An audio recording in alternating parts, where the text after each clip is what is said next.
like the number one thing that's actually going to affect your campaigns is the offer. Like and that really is it. And so like if your campaigns aren't doing well, just keep rereading $100 million offers until you get it, right? And so until then, it's like doing little optimizations or different angles. It doesn't, I just don't see a reason how like you aren't going to polish the turd. You got to make the turd better, whatever, right? Taylor Haren, who's redefining what it is to send lots of emails. I think we used to think we knew what it meant to send a lot of emails, and Taylor's like, nope, you were wrong by 2 zeros. So Yeah. we love having Taylor on the show. He does our email. We do really well off our email. He does email for Fixer. They also do really well off their email. He does email for a lot of other people. And to be perfectly honest, I haven't even looked at the run-up show today, so I don't even know what we're talking about specifically. But We're talking about cold email. My guess would be it's something to do with cold outreach, and cold outreach always pulls the crowds. So Yeah. I'm gonna go find this run-up show. Perfect. Well, while you're doing that, and I realized I'm using a microphone today where if I touch it, it mutes. So I'll rely on Taylor and Adam for a little signal there. I'll do my best. Cool. Dude, that's hard. That's hard for a guy who sings because you're constantly eating the mic. Yeah. Right? Touching and moving it. Yeah, absolutely. All right, let's get into the pitch slap, folks. Audience, if you're new here, what we do in the beginning of the show, we call somebody up to come pitch the audience, book demos. We run a little poll that says, would you or would you not buy? That's always fun. But audience, if you would like to be a part of the pitch slap next week or in future weeks, drop me an email, drop us an email, producer@rb2b.com. Audience, drop us an email. We would love to see you up here. Today, I'm going to go ahead and promote our pitch slap person of the day, which is Eric Tabone of Nearshore Businesses. So Eric will be promoted in just a second. Oh, I see him in here 3 times. That is all right. Let's see. Oh, 2. Sorry, Eric. Now I see you in here twice. This is good. I'm just gonna promote the one I think, and let's see what happens. We'll give Eric just a second. You got a 50% shot at picking the right one. That's right. I picked the one on top, thinking, whatever. While we're waiting for Eric, the rules of the pitch slap. We'll go over them one more time. We'll give 2 minutes to the person, to Eric, who is pitching. What we will do, we'll run a timer. Oh, there he is. I'm going to promote. Thank you for raising your hand, Eric. That was helpful. All right, you're promoted. There we go. We're going to put 2 minutes on the clock. Eric's going to have 2 minutes to pitch. He told me in the email he won't even need that much time, which is great. I love the efficiency. Usually the quicker pitches land more demos. You draw the conclusions that you will from that. There he is. Eric, you even sent me a video. I don't mean to pressure the other folks applying to pitch slap, but you sent me a video, which is all the more helpful. I'm not saying other people have to do that, but welcome, my friend. Good to see you. Thanks, Pete. Thanks, Adam. Thanks for having me. And yeah, everyone here trying to get on this. A quick piece of advice. I sent Pete an email a couple weeks ago. Loom video, saw how many times he watched it, was tracking open rates and everything like that. So, Pete, Adam, thanks for doing this. I love this. This is one of my favorite times of the week to connect. For everyone else here, very quickly, my name is Eric. I'm originally from Fort Worth, Texas, but I am living in Bogota, Colombia. I've been here 15 years now. And what I do is quite simple. I help US companies hire and build remote teams across Latin America. So, hey, if you're looking at hiring software developers, sales, talent, or professional services, I'm your guy to go to. Latin America is pretty amazing. We get most teams scaled and built up in 30 days or less. And the best part is that most salaries are going to be 50 to 60% less than hiring in the US. Wow. Latin America is full of talent, people looking for some great global opportunities. So, hey, if you're out there and you're going to be hiring soon, whether that's Latin America or not, or possibly you just want some travel tips about Colombia, I'd love to chat with you guys. I'll be dropping my link in the chat and we'll take it from there. Perfect. Can I ask one question? Of course. What level of talent? A lot of people think about offshoring and they're like, okay, they're going to do my admin work and they're going to check some boxes and fill out forms. What level of talent are we talking about here? We have everything you could think What of. types So of I'm roles? placing, yeah, we're working with senior dev people that are on par with engineers out of Google in San Francisco. Sales, BDRs, these people speak better English than I do, which my English isn't that great. So I mean, it's everything in between, and so yeah, the cost savings could be pretty nice. But then more than anything, just being able to scale quickly. 21 days, 30 days, you have a team built out. It's pretty impressive. Dude, 50 And 50. Literally never seen this before. 50-50. So we have 53 people said they would buy. So folks, drop demo into the chat if you would like to talk to Eric. Eric is also going to drop his calendar link. Go ahead and schedule, but let's see some demo in the chat just to see where folks' heads are at. Look at this. Chris Riedel demo, Philip demo. I went to high school with a Chris Riedel. Same guy? Let me know. Let me know in the Keep them, comments. keep them coming. I need some Keep 'em swag. I coming. need some Keep 'em swag. coming. Yeah, you do. We'll get you some swag anyway. Yeah, we can get it down there. Guys, thanks so much. Appreciate it. Thank you, Eric. Dude, Bye. you may get the demo record. I think we're at like 20 now. Nice.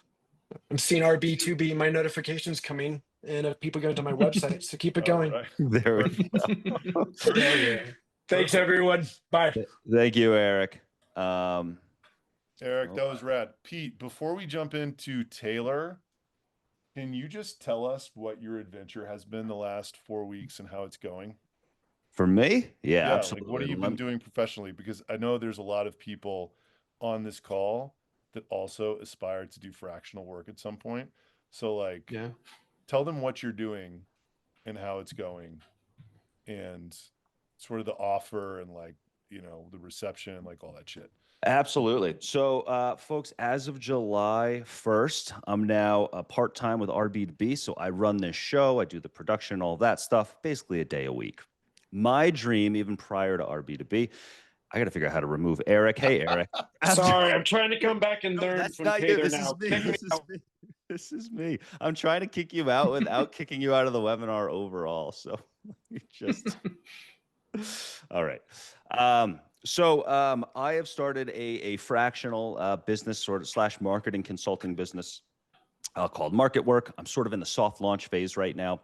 Right now, I'm taking on clients for a variety of kind of marketing tasks. I have some clients who have a junior salesperson, junior marketing person. They need someone to just guide them, run experiments more efficiently, validate experiments, experiment design, help with messaging, all of that good stuff. I am open for all sorts of growth and marketing work, specifically for kind of folks in that 1 to 10 million really growth stage.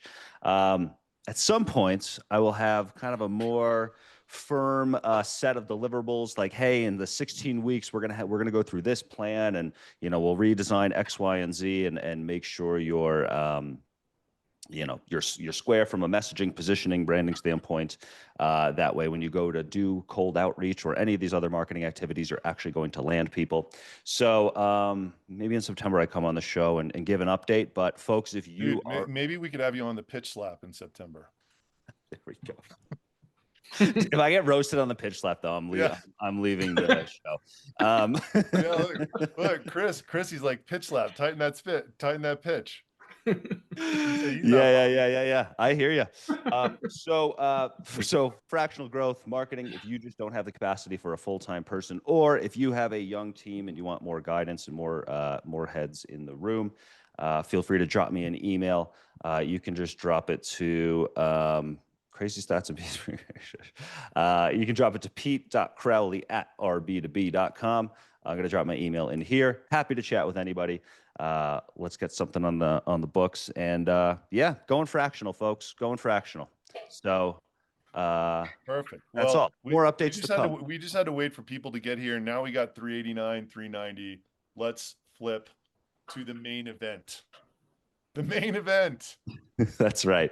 All right, Taylor. We're going to get into a ton of stuff today. We're going to talk about infrastructure. We're going to talk about messages. Folks, we're going to talk about sequences. How long should your sequences be? All of that good stuff.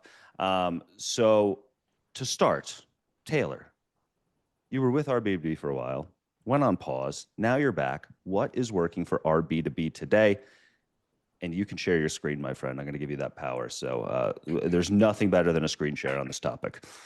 Yeah, for sure, man. Yeah, I'll show you the quick like top level stats, but the quick the TLDR is that somehow what is working is the exact same thing that we were doing before, which is extremely surprising. Just because, okay, there we go. Now the share is working. Good. Okay, you should see instantly now. So the craziest thing is that what was working before is the same thing working now. And so, and this surprised Adam too. This probably surprised everybody.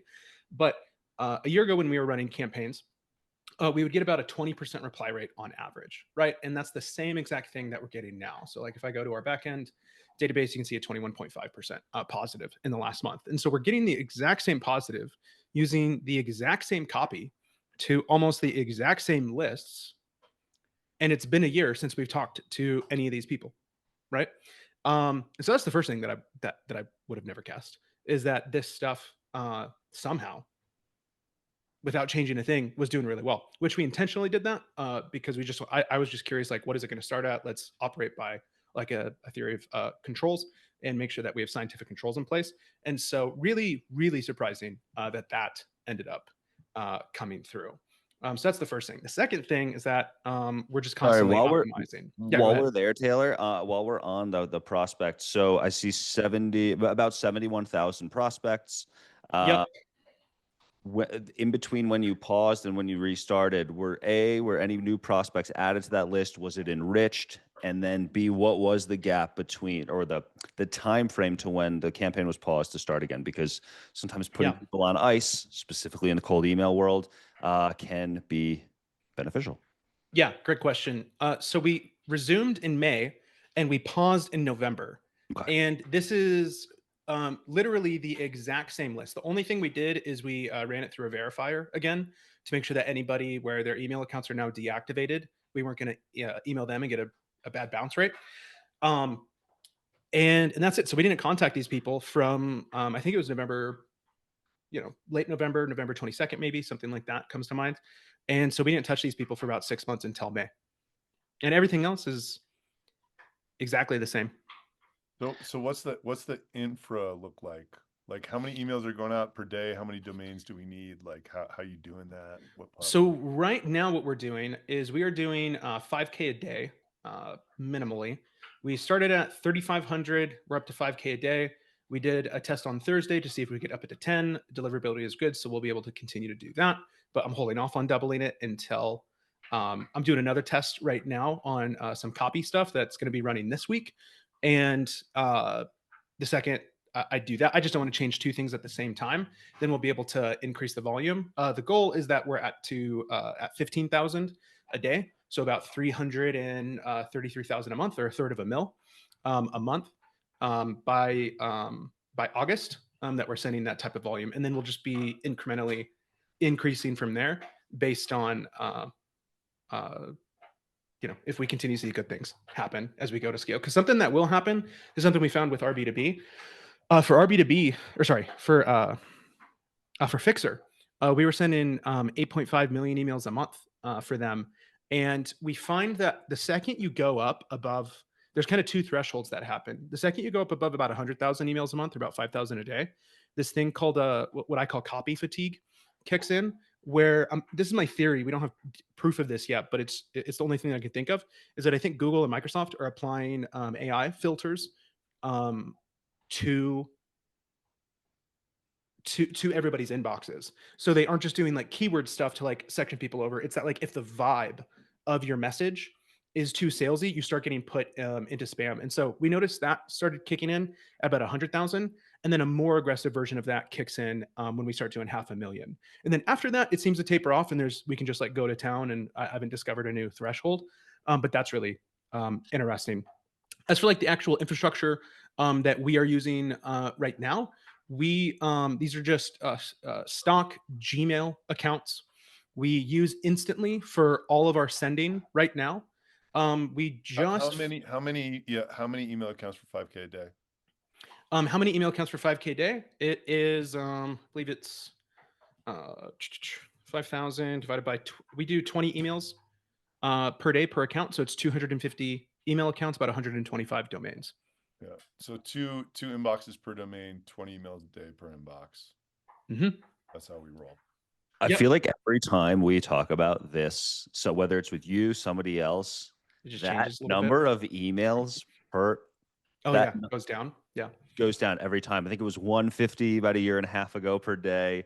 And it was 100, was. it was 50. I think maybe last Yep. time we talked it was 50.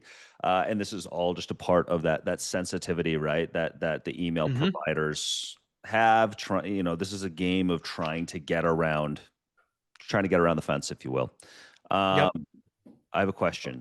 This is someone else's question. There's all good questions in here, man.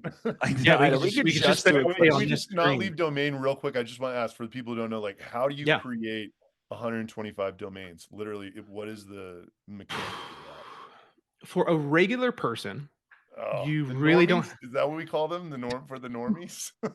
Well, yeah, I'll give you the story why after I say the next thing too. But for anybody not doing like ridiculous, okay, let me put it this way: if you're gonna do anything less than 1,000 domains, you can just buy your stuff on Cloudflare.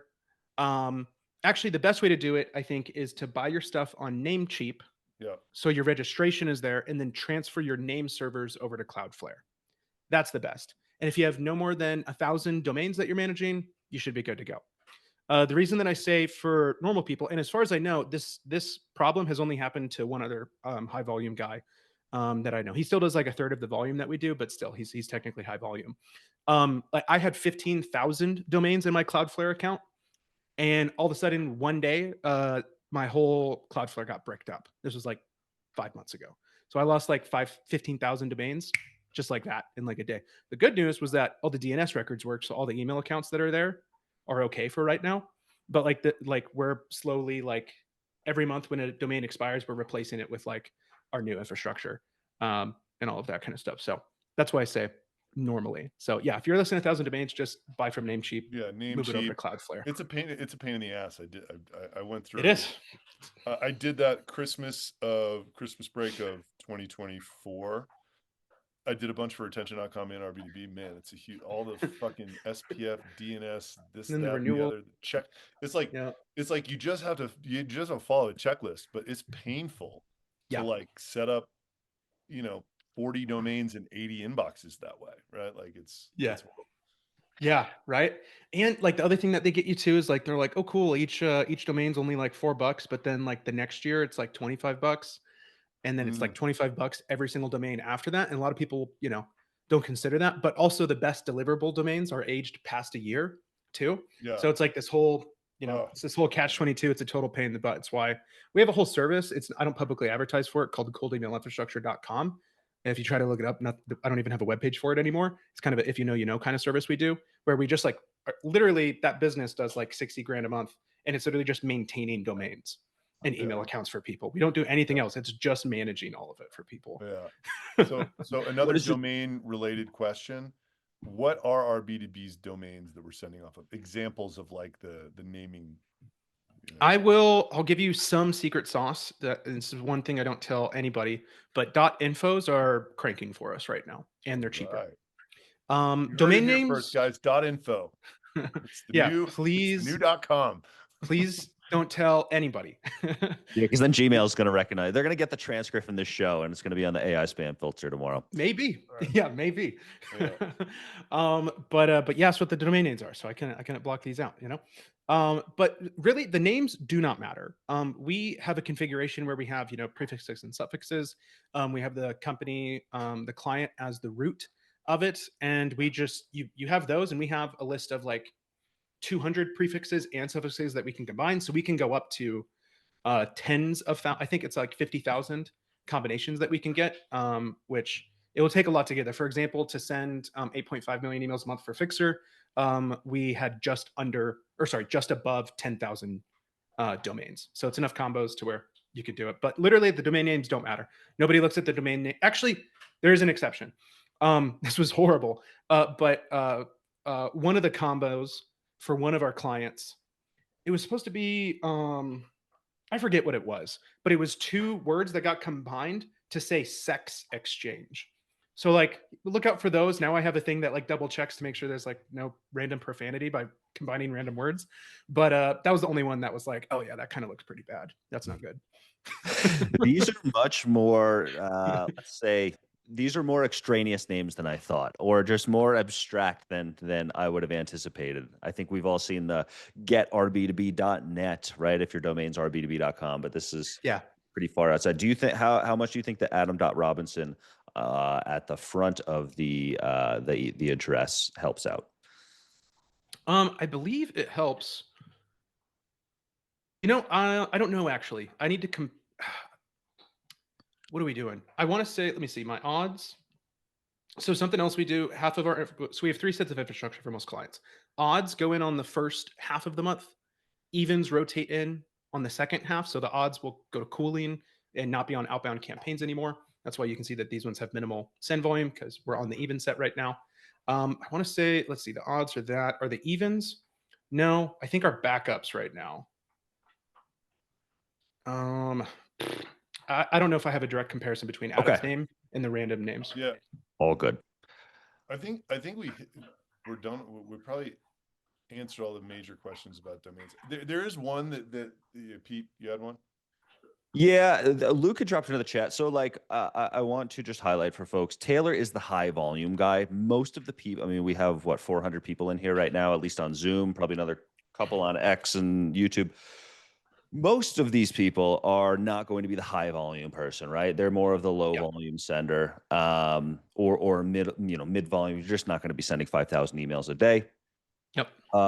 Nor should you be, right? If you have 20 clients, you shouldn't be sending 5,000 emails a day. You should be sending like, I don't know, 100, whatever.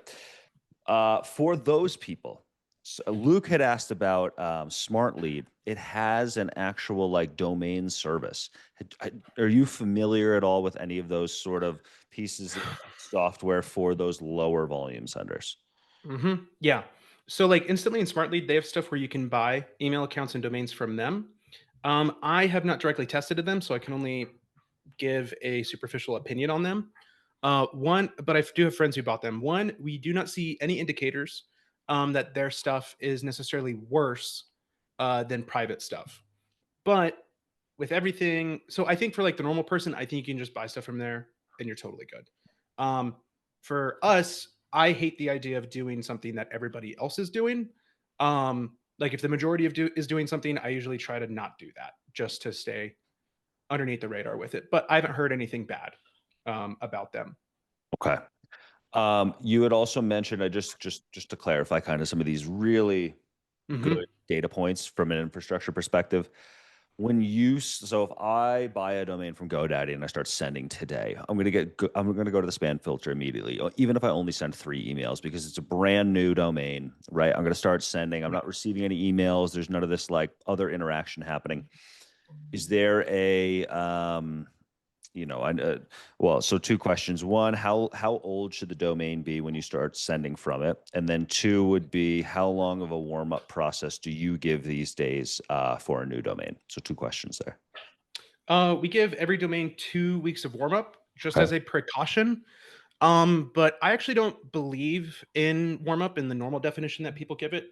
Warm up kind of infers that it is warming up the domain. I haven't seen any evidence that you actually need to warm up in order to send emails. Warm up should maybe be called maintenance or something like that.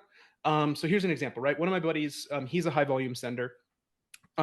He did this test where he had a set with warm up and a set without warm up. And the set with warm up, he did the normal wait 2 weeks, then start going. For the other set, he just started sending right away. At the end of the first month, and he sent 1 million emails per batch. At the end of the first month, the ones without warm up had a 0.03% better reply rate. So it was basically nothing. There was no difference between the 2 batches. But at the end of month 2, his infrastructure without warming up completely burnt. Right. So to me, warm up has more to do. All you're doing with warm up is you're diluting your complaint pool. So Google, if you're sending to personal emails, if you send 1,000 emails and 3 get marked as spam, then you will burn the domain. They will put a flag on your account, and if they continue to get it, eventually it's burnt. For business emails, the theory right now is that it's 10 to 1,000. So if you have 1% there, that you'll get burnt. So when you're doing warm up, if half of my emails are warm up emails, all I did was increase my spam complaint threshold from 10 to 20 per 1,000. But that's because 500 of them aren't getting reported as spam guaranteed because of the warm up pool. So that's the only thing to do with warm up, is that, you know, theoretically you could just start right away and start sending emails, and we don't see anything negative. And actually, this is when sending to Gmail. Outlook is different. For Outlook, you actually do need warm up. But for Outlook, you almost need to do completely different stuff in order to deliver where there. Anyways, you have to be doing Outlook inboxes and stuff like that. So, do you do any type of reputation protect? So warming up, basically sending out these seed emails, and like, yeah, for folks who are completely new to warming up, basically what you're doing, like if you're using a domain for a sales email, for a cold outreach, you're just going to have this repetitive, you know, one directional sort of inbox where you're only sending outbound stuff. You're not really responding to replies or opening them, and the copy's all similar. So what warming up a reputation protect does is it drops in these seed emails and these little engagements where you're replying back to things, or a automated system is replying back to things, but it basically gives the email service provider a signal that there is engagement and sort of like normal email activity happening. So it's basically mock normal email activity. So my question for you, I just wanted to give context to the audience. My question for you, do you run that type of like reputation protect sort of warming up activities while something's actually sending, kind of post those 2 weeks? Yep, always. Yep, we always just leave warm up on. Because once again, it's in a way where I think the actual value warm up isn't necessarily mimicking human activity. It's simply just diluting the spam pool, or the complaint ratio. Okay. Mm-hmm. Gotcha. All right. Let's go to, so I just want to see if there's any questions in here. How can you find out if a domain is burned out? That's a good one. Yeah, that is a good one. The only way, so there's only a few ways that I've seen. One is, and I'll post it here for you guys. Let me share my screen as well. Is mydomainburn.com. That'd be nice. That's a good one. That'd be a good one. I'm buying that. If that actually exists, then cool. So VibeAv from SmartLead, he told me this is the one to trust. And so you can pop your domain into here. Let me share the link into the chat for everybody. You can pop the domain into here, and this will do a spam check, or blacklist check for you. The other one is just like reply rate, but even then, reply rate just tells you that there's a problem. So there's been many times over the last month, the AI spam filters have been significantly changing. We're just getting more hamped down. I kind of hinted at it earlier when like they're starting to not necessarily look for keywords. They're starting to just look for the vibe of your message. And so if it's too salesy, you're starting to go to spam, I've been noticing.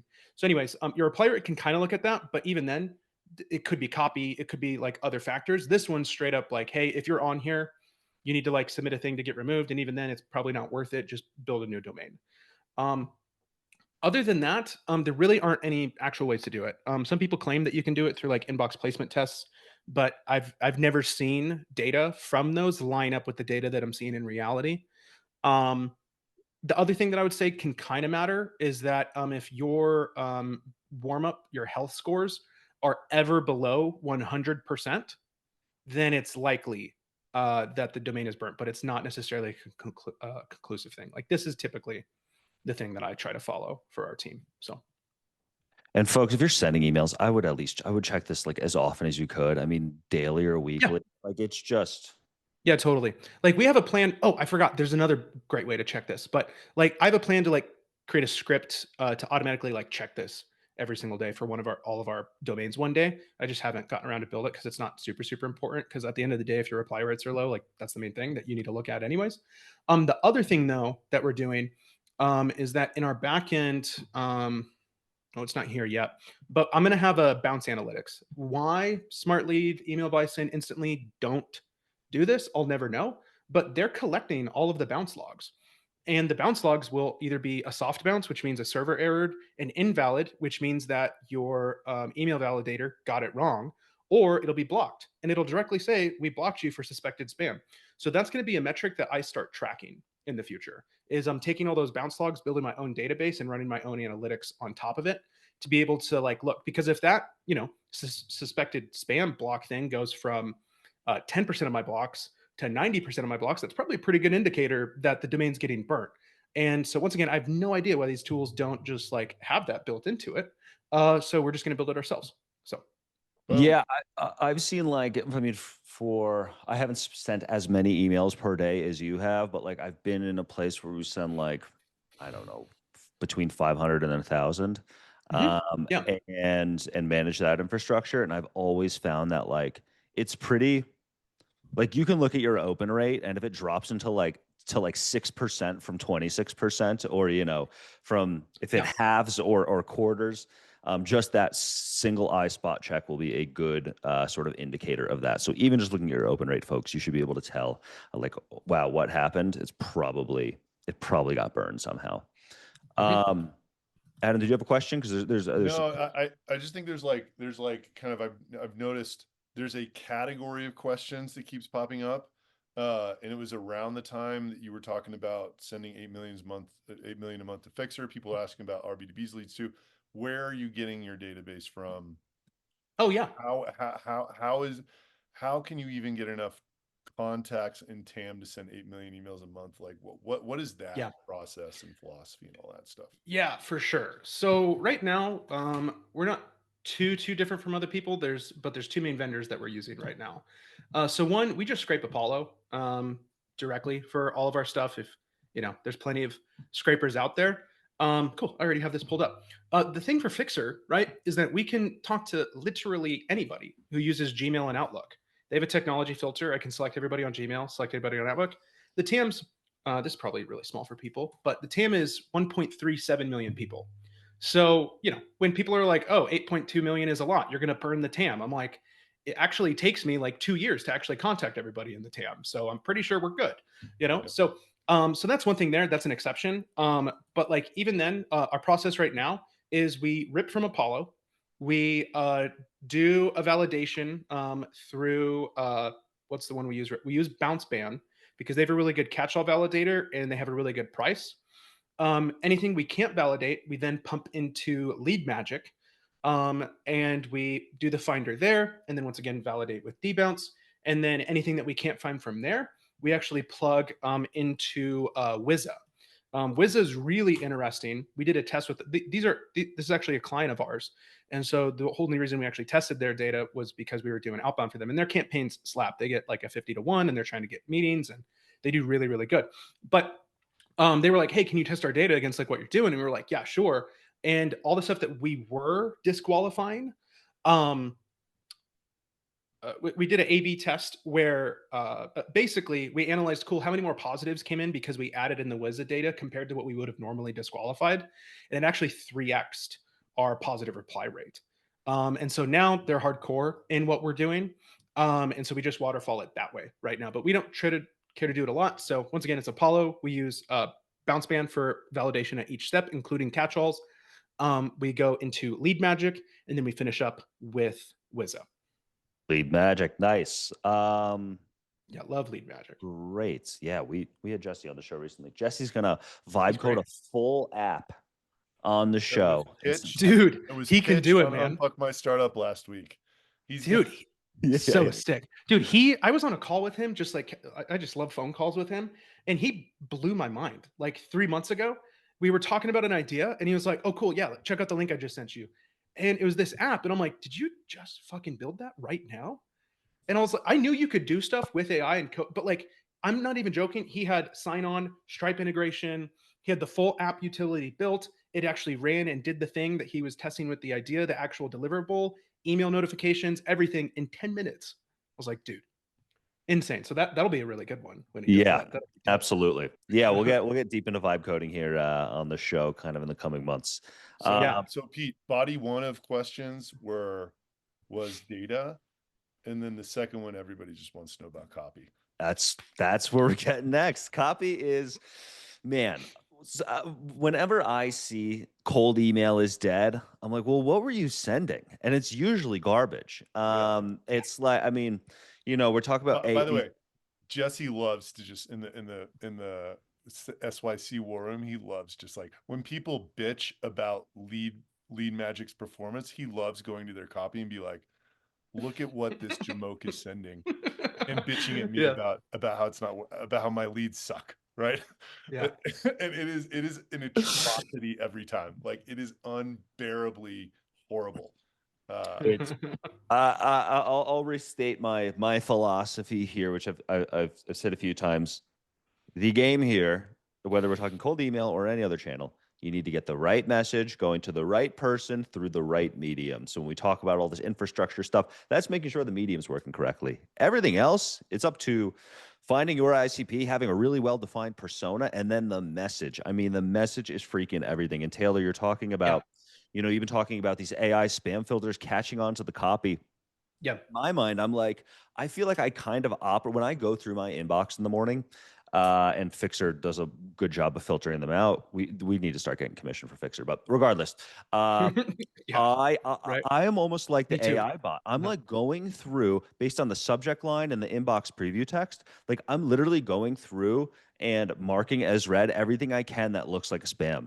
That looks salesy from the outside. And I can only imagine the bots are literally using that same sort of, similar type of reasoning. So, when it comes to positive replies, getting through these spam filters, it still all comes down to copy. So that is my preface on copy and how freaking important it is. It is, Good man. rant, Pete. It was a good rant. Thanks. Yeah, man. Like copy is king.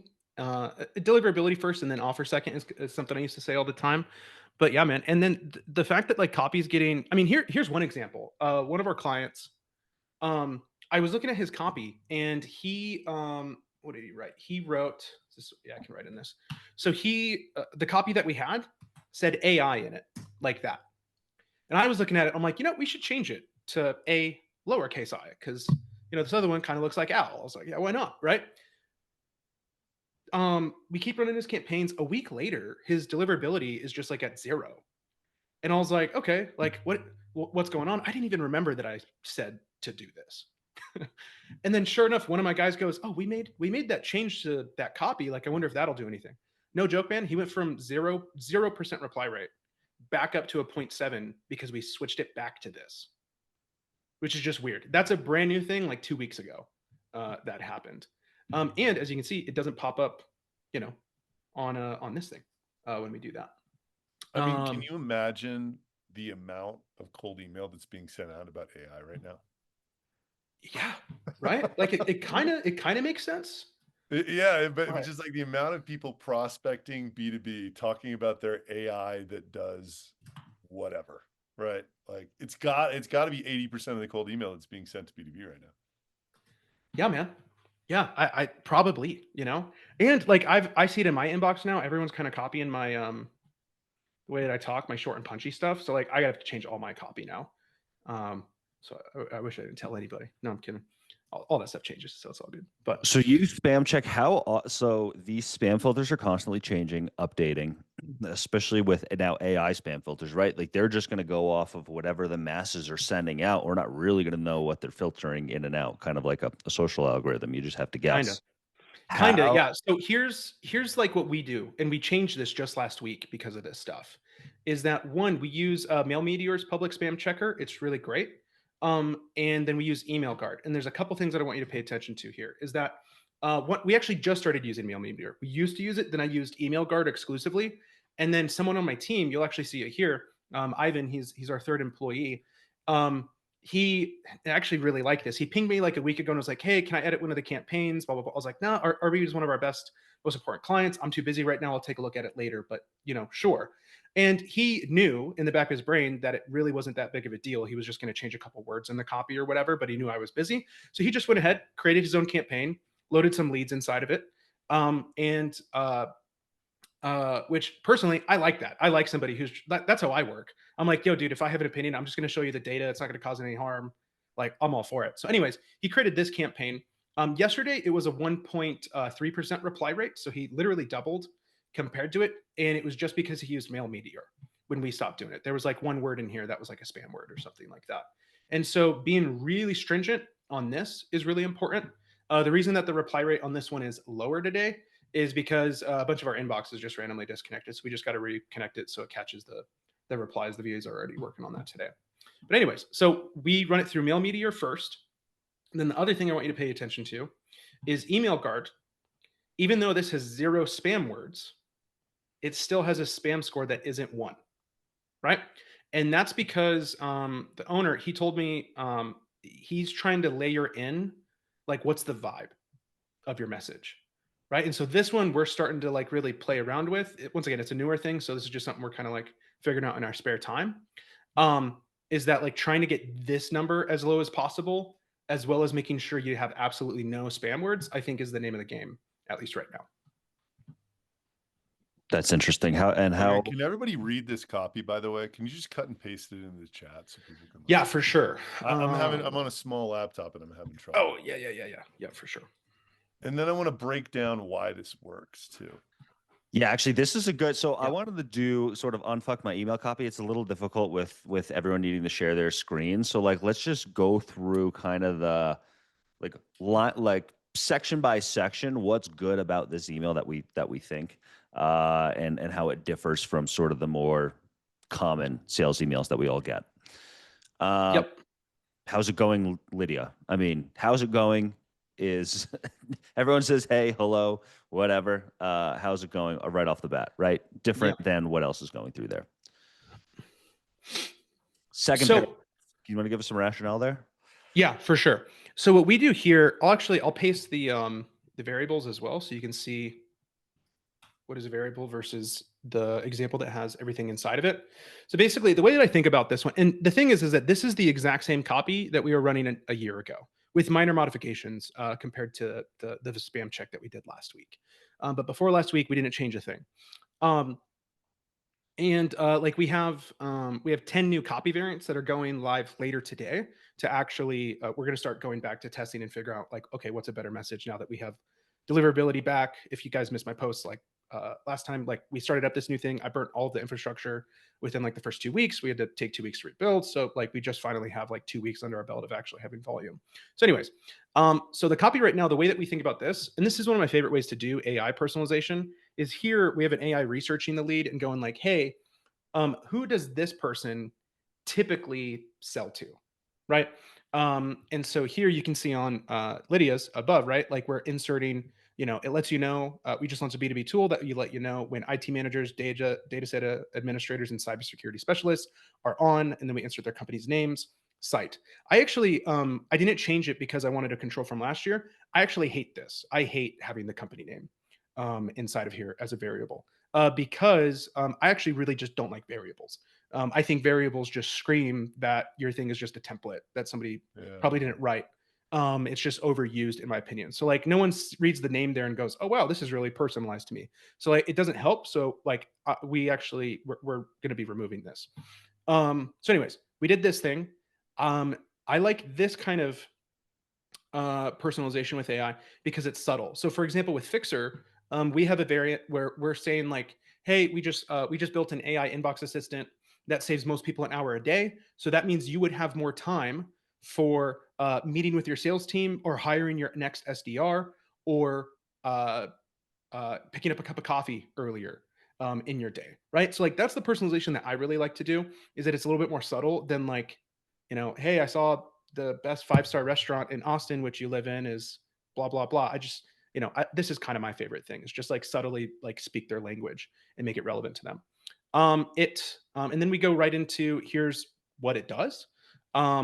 And once again, I still can't believe this works compared to a year ago, because I would have thought that everyone else who started up an RB2B lookalike thing after Adam started it up would dilute this, but somehow, no. It's probably also really valuable that Adam like has a free tier forever and actually means it, which most of other people don't actually do that. And then we just layer back into it, just reiterating the thing, right? So it's reply back with yes if you'd like the link to sign up, and then we have an autoresponder, gets them a sign up link within a minute. And from this, we still see about a 1 to 2 sign up ratio. So what that means is for every 1 reply that we typically get 2 people who actually sign up. So most people don't even reply. They just go to the website, either by looking up the email account or by looking up the website here if they understand what the dot is. And so we get 2 people to sign up for every one positive reply. So Taylor, we got a question about using RB2B to send this message out. What was the positive reply rate there? I know we're just getting that back up and going right now. We weren't doing that before, but like Yep. back in the day, like right when we launched, like there was So back in the day, insane, we it were was some getting wild 1 to fucking 9. thing, right? Yeah, it was a 1 to 9 a year ago, And where that's on emails sent, right? That's not just like, right? yeah, that's on Yeah. email sent. Yeah, yeah. So just every 9 emails that sent, we'd get 1 person to sign up, which was pretty rad. And so And here, look, there, you know, of course, using RB2B to send an email about RB2B is probably going to perform pretty well to yeah, people who are interested in RB2B. But yeah. point being, it's way better than the cold outreach that we're doing. Well, it's like why not have it run? There's no reason not to. Exactly. Right? Especially because like what's interesting here too, right, is that right now this one's doing a 38, which is still stellar. Like when we go to scale campaigns, I'm looking for less than 1,000 to start sending 1,000,000 emails for a client. Let alone like the average campaign for you guys typically does a 250, so we need to send 250 emails in order to get a positive, which means we need about 100 to 125 to get a sign up. And then like your best performing campaigns, when like targeted to SaaS founders, are a 50 to 1. And so this one's still getting a 38 to 1. So it's still great. It's not a 9 to 1. That's like, I mean, that number was always pretty bonkers and unfathomable, you know? So it's still there, but we need to optimize this one just slightly with new. Actually, I don't think this one's optimized for the copy thing, I would guess. Oh, no, it's different coffee completely. So, yeah. I like these. So this, I just want to call out this RB2B ICP or, similar. Oh, yeah. There are 2 of that you them. could have, right? Mhm. And Michael, even in the comments, said the alma mater call out is so cringe. I completely agree with that. I love when there's personalization, and I've noticed trends where like when you are personalizing in the direction of articulating a pain point that the person has more precisely, right? You're calling out a certain ICP, a certain thing people are looking for. The reply rate and the rate at which people, kind of read through the whole thing or just respond back positively or actually like feel some sort of connection to your message goes through the roof because you're actually communicating. Like that's what these emails should be, communicating their pain back to them and letting them know that they have a solution. You have a solution for them. As opposed to, hey, I saw you went to, Ohio State. Yeah, I would agree. I have a almost the opposite philosophy for our large scale, but I completely agree because when you're doing like smaller scale stuff and you can be able to do like the targeted stuff, you should be able to speak to pain points because you probably have some reason to actually reach out to the person. It's the only reason I think it's funny is that like last week I was talking to one of my guys, James on the team, and I was like, I hate talking about pain points because when we send 1,000,000 emails, I'm trying to figure out how to configure the AI to make it so that the relevance is to each person without needing to have the pain point because the product should be so good that it just applies to everybody in the ICP anyways. But it's one of those things where it's like it's only applicable because we do such high volume stuff, Yeah. In this world, I guess that would be the kind of the outlier. And eventually the AI would eventually get good enough to actually do both, where it would make it relevant and also be able to actually predict what the pain point is for that person. So at some point, it's just going to be the AI writers battling the AI spam filters, and it's just going to be this AI battle that we're less of a part of. yeah, we're getting a lot of questions in the chat about number of touch points in a sequence. So first, Taylor has a unique view on this, by the way. It's a good time to wake everybody up and say, listen to this if you're wondering about sequences. I remember hearing a couple years ago that in most cases, if you have, let's say, a 16 touch point sequence, half of the positive replies and booked meetings that you're going to get from that sequence are going to happen on the first message. The other half are going to happen throughout the kind of the remainder of the sequence. A, is that still true? And B, what's your recommendation for, at least for this size audience, cadence, timing, number of touch points, all that stuff? Yeah.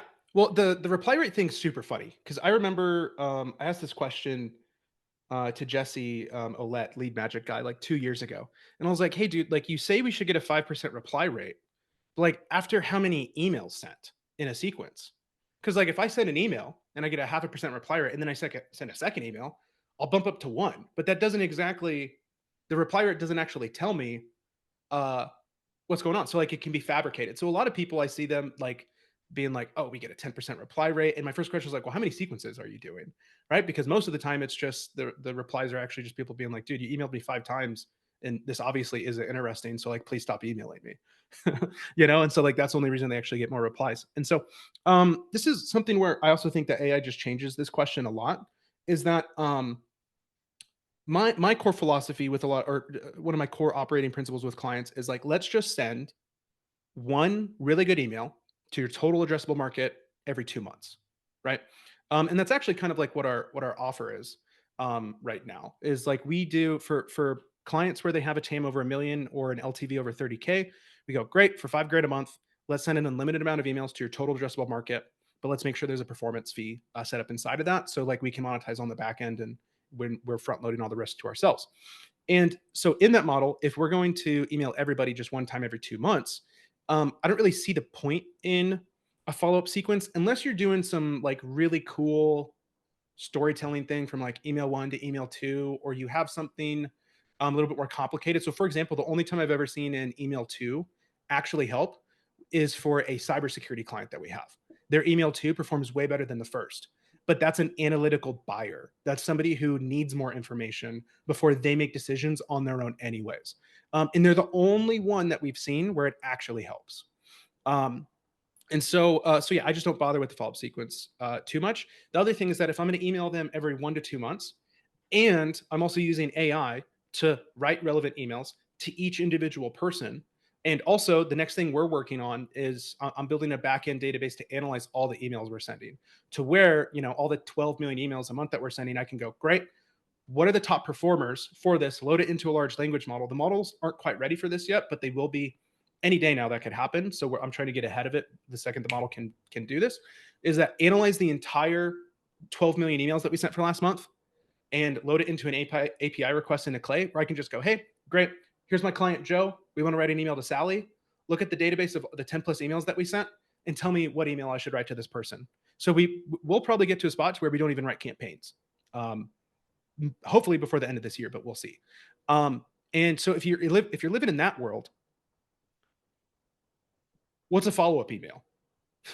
Right? Like, unless the AI like has some way to figure out that like email 2 and this synchronization followed by the email 1, like I just don't see the point in that, because if we're going to email the entire team every 2 months and the AI in real time is going to be feeding on all the data that we're actively sending right now and looking at the marketplace, it's going to get to a point to where it's going to be able to write the emails way better than we could ever do.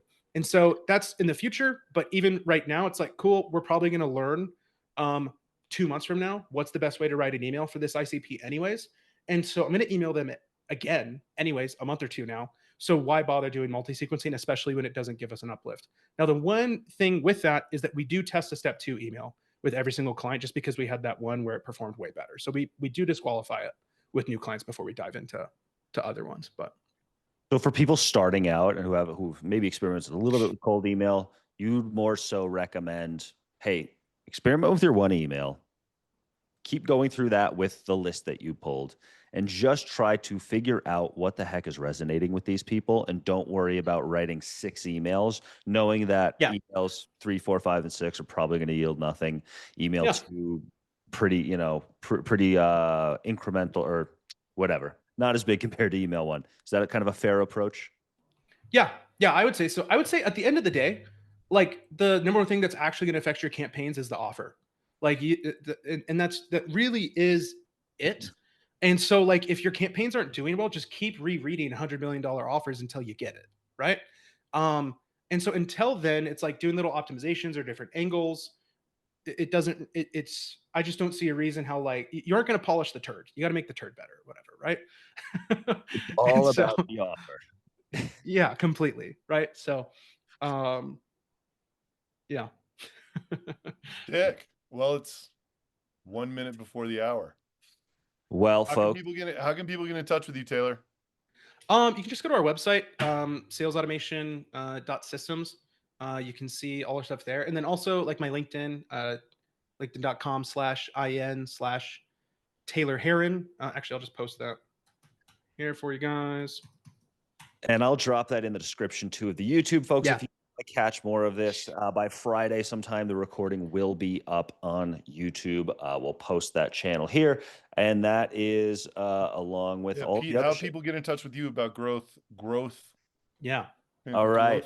Actually, let me say growth one hack. thing on that is I think it's so rad that you're doing this, Pete. And also just Adam, props to you for being a founder that like I'm gonna get really excited when anybody on my team wants to go start their company. I get really excited when people do that. So I love that you're similar to that, right? Where you're like, Yeah, I totally. can tell you're just stoked for him.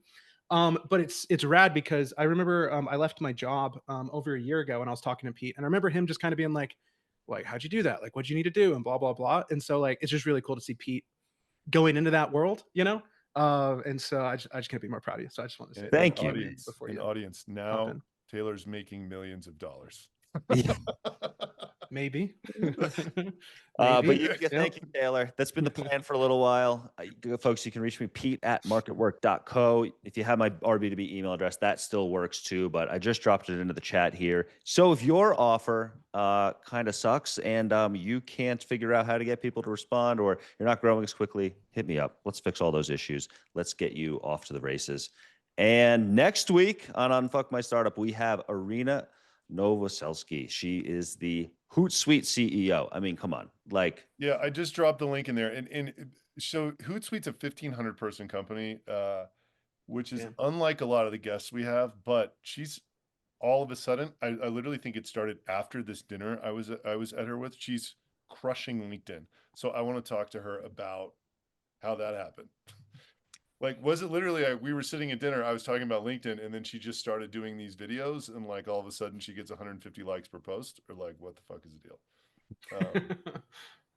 I love seeing that happen. Like she's already the huge prominent figure of a huge prominent company, and now is spinning that. It's a great story. So, folks, we will see you all next week. Taylor, thank you so much, my friend. You'll be back. We all know that. Kind of in the Unfuck My Startup Hall of Fame over here. We got Taylor Haren. So yeah.